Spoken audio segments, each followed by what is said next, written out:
Ayan. So, may halo pa talaga yan na alikabok. Kita mo, Rick?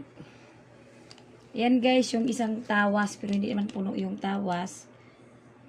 Yan siya. Ganyan siya kadami.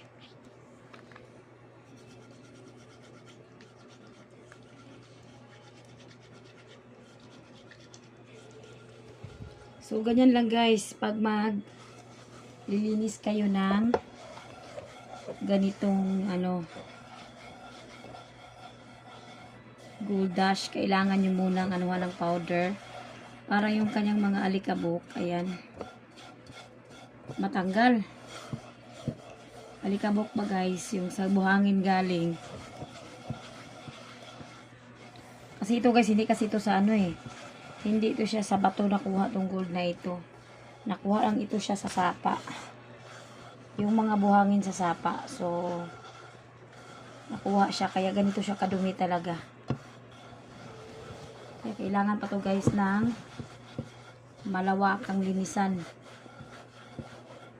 Ganito lang siya kakunti, guys. Oh, kunting-kunti na siya. Kanina sobrang dami. Sobrang dami niya kasi marami siyang alikabok talaga, guys. At ito namang itong liquid na sabon. Nakakatulong to, guys, sa pagpalinis ng gold at saka pagtanggal sa alikabok. Ayan. So, dudurugin yung alikabok niyan. Yung akin, guys, ang bilis ko lang linisan yan.